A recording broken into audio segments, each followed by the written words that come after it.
Worksheet number 3, Science Workbook Fluids. First Roman la choose the best answer. First one, a kerosene filled balloon immersed inside the water immediately comes up and float on water. Which among the following is not correct reason? இதில் எது தப்பான பேர் அப்படின்னு கேட்குறாங்க. அப்போ இதுக்குரிய answer வந்து option D, kerosene filled balloon shrinks due to the pressure. இதுதான் வந்து wrong statement. Second question left, center of gravity G and center of buoyancy B are closer in a C, why than those in CX for identical ships. இதுக்குரிய answer வந்து நம்மளுக்கு கேட்டிருக்காங்க. 4 ஆப்ஷனில் எது கரெக்டான answer அப்படின்னா option D, buoyant force acting on the ship in CY is more than the buoyant force acting on the ship in CX. இதுதான் answer option D. Second Roman la state whether true or false. If false, correct the statement. When the object is fully immersed, the center of gravity is above the center of buoyancy. இதில் இந்த statement வந்து false. ஏன்னா centre of கிராவிட்டியோ centre of பயோன்சியோ சென்டரில் தான் இருக்கும் அப்படின்னு சொல்லியிருக்காங்க. ஸோ இதோட ஸ்டேட்மெண்ட் வந்து false. Fourth one, match the following. Apparent loss of weight, இதுக்குரிய ஆன்சர் அப்த்ரஸ்ட். ரிலேட்டிவ் டென்சிட்டினா நோ யூனிட். ஆர்ச்சிமெட்ஸ் பிரின்சிபல்னா ஹைட்ரோஸ்டேட்டிக் பேலன்ஸ்.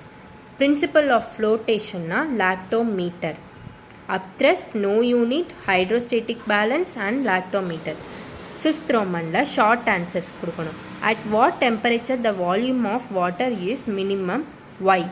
4 டிகிரி டெம்பரேச்சரில் வாட்டரோட வால்யூம் வந்து மினிமமாக இருக்கும். 4 degree temperature, the volume of the water is minimum. ஏன் அப்படின்னா water density is greater than the volume is decreased. Water density வந்து அதிகமாக இருக்கும், வால்யூம் வந்து கம்மியாக இருக்கும். ஸோ அப்போ density is directly proportional, is inversely proportional to 1 volume.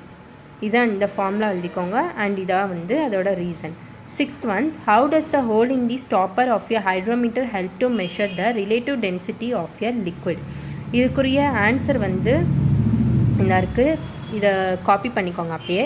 Relative density can be measured using pycnometer, also called density bottle. It consist of ground glass stopper with a fine hole through it. When the bottle is filled and the stopper is inserted, the excess liquid rises through the hole and runs down outside the bottle. இதான் இதோடைய ரீசனும். 7th questionல Ravi unknowingly poured some water into a bottle containing coconut oil. How can the coconut oil be separated? இந்த இதில் வந்து separation method வந்து use பண்ணுவாங்க. It was did by the separation method. And 5th Romanல numerical problems பார்க்க போகிறோம். A long round bottom vessel of radius 10 cm and height 75 is filled with water. The pressure 50 cm from the water level is 5000 pa. What is the pressure exerted by the water at the same point if the radius of the vessel is increased by 4 times and filled with water? இதுக்குரிய formula P is equal to H pro G. இதான் இதோடைய formula. இதை solve பண்ணிவிட்டு அடுத்த வீடியோவில் நாங்கள் upload பண்ணுறோம். Okay. 9th question பார்க்கலாம். Mass and volume of an object and or 50 gram and 100 centimeter cube respectively, will the object float on the water or sink in water? float ஆகுமா இல்லை sink ஆகுமா அப்படின்னு கேட்டிருக்காங்க. அந்த இதை வந்து நம்ம வேல்யூ பண்ணிடலாம். ஃபர்ஸ்ட் வந்து இதோடைய இதை வந்து rho is equal to mass divided by volume. இப்போ மாஸ் வந்து நம்மளுக்கு 50 அண்ட் வால்யூம் வந்து 100. இதை ஆஃபால் நம்ம டிவைட் பண்ணிக்கலாம். அப்போனா நம்மளுக்கு ஆன்சர் வந்து 0.5 K centimetre cube, K centimetre minus cube. இதுதான் வந்து answer. 10th questionல the weight of an object is 50 kilogram meter per second square. When it is immersed into a liquid, the new weight is 40 kilogram meter per second square. What is the upthrust acting on the object? upthrust வந்து என்னன்னு கேட்டிருக்காங்க. இதுக்குரிய formula வந்து upthrust is equal to weight of an object minus new weight of the liquid. Weight of an object வந்து 50, new weight வந்து 40. இப்போ 50 minus 40 is equal to 10 kilometer per second square. இதுதான் இதோட value. 11th questionல two vessels A and B contain milk. The lactometer shows the reading 30 in vessel A and the same lactometer shows the reading 20 in vessel B. Which vessel contain pure milk? எது pure milk அப்படின்னு கேட்டிருக்காங்க. Vessel ஏவோட value வந்து 30, vessel பியோடது 20.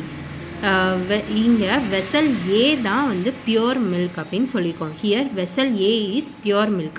ஏன் அப்படின்னு கேட்டிங்கன்னா average reading of milk in lactometer வந்து 32. அது 30யோட ஓரளவுக்கு சராசரியாக இருக்கிறதுனால தான் இந்த vessel A is the pure milk அப்படின்னு சொல்லியிருக்காங்க. Here vessel A is pure milk because the average reading of milk in lactometer is 32. It is nearly matched. 12th question. What can be the maximum mass of a solid block of dimensions 15 cm long, 10 cm width and 5 cm thick if it floats on water? அப்போ velocity வந்து நம்மளுக்கு 25h and m is equal to இது velocity இல்லை, volume வந்து 25h, mass வந்து கண்டுபிடிக்கணும் நம்ம. அப்போ அதுக்குரிய ஃபார்முலா வந்து mass is equal to volume into density. Density கொடுத்தாச்சு, வால்யூம் கொடுத்தாச்சு, நம்ம அதை அப்ளை பண்ணி நம்ம கண்டுபிடிச்சிடலாம். வால்யூமோடதை வந்து நம்ம இப்போ அப்ராக்சிமேட்டில் கண்டுபிடிக்கணும்ல. அப்போ 15 × 10 × 5 cm3. இதை மல்டிப்ளை பண்ணோம்னா நம்மளுக்கு 750 cm3 வந்து ஆன்சர் வந்துடும். ஏன்னா ஹைட்டோட நம்ம சேர்த்து இப்போ கண்டுபிடிச்சி வச்சுருக்கோம். தென் mass is equal to volume into density. Density வந்து என்ன, நம்மளுக்கு 1 டென்சிட்டி தான். இப்போ மாஸ் வந்து ஐடென்டிஃபை பண்ணுறதுக்கு வால்யூமோட வேல்யூவும் டென்சிட்டியோட வேல்யூவும் சப்ஸ்டியூட் பண்ணிட்டோம். 750 × 1. இப்போ மாஸோடது 750 கிராம். மாஸ்ன்றனால இதோட யூனிட் G. ஸோ இதோட ஒர்க் ஷீட் நம்பர் 3 வந்து கம்ப்ளீட் பண்ணியாச்சு. நெக்ஸ்ட் ஒர்க் ஷீட் நம்பர் 4 அடுத்த வீடியோவில் அப்லோட் பண்ணுறோம். Thank you friends.